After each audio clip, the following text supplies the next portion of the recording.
I do want to introduce everyone on the panel in case you guys don't know who they are. Director to my left is Marcus Smith. He is the creative director, and he was the project manager on Resistance 2. He's worked in video games for quite some time. And Resistance 1. Oh, and Resistance 1, Fall of Man. Yes. Hi, everybody. The recently arrived Grant Hollis is next to him. He's the art director on Resistance 3. He's worked on basically all of the PS3 Insomniac games, and Ratchet and Resistance alike, so welcome. Next to him is Kevin Groh. He's the animation director and a long-time Insomniac Games animator.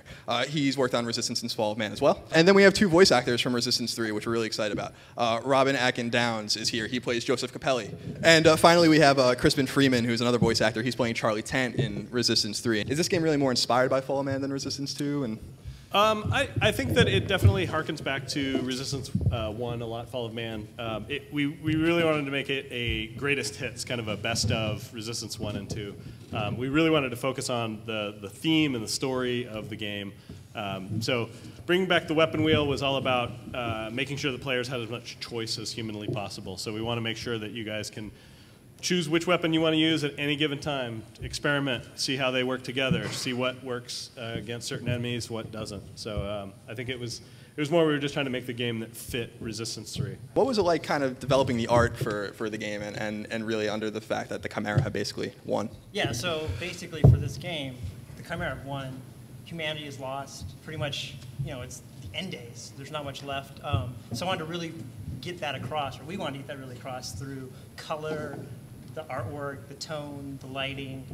So yeah, it's a very bleak, kind of sad game. At least that's how it starts. And it's your mission to fix that and make it better. When I was playing Resistance 3 and really messing with it, I really love the ancillary things you guys put in the game and how there's a lot of intel and a lot of story to find if you guys want to find it. I was kind of curious how, that seemed to be kind of a common theme in all the Resistance games, but more so in Resistance 3, and I was curious if you guys can kind of expand on the detail of what you guys did there. From the animation side, from the first couple games, we were making a lot of a military shooter. There was a lot of shooting animation, but we knew coming into Resistance 3 that we really wanted to establish that world. And so it was important to us that as you make your way through Haven as Capelli, that you're seeing the people that you're living with, basically establishing your society, your friends, your family, the people that you want to be fighting for.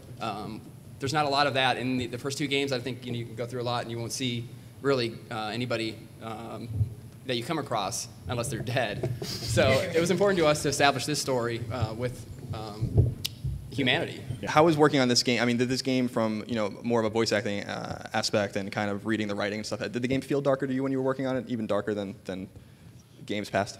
I just think it's a step up from R2. I mean, as they've progressed, the story, the characters, production values, I mean, everything, it's just kind of picked up, just gone to a bigger level. And in this game, for instance, we did a lot of mocap work, Crispin and I, and really took time to learn about the characters and took time to rehearse before we actually got down to the studio. A lot of times these motion capture sessions happen really quickly at the very last minute, and the whole team over at Insomniac really made sure that this was going to be their next epic game, and they wanted to dot every I and cross every T.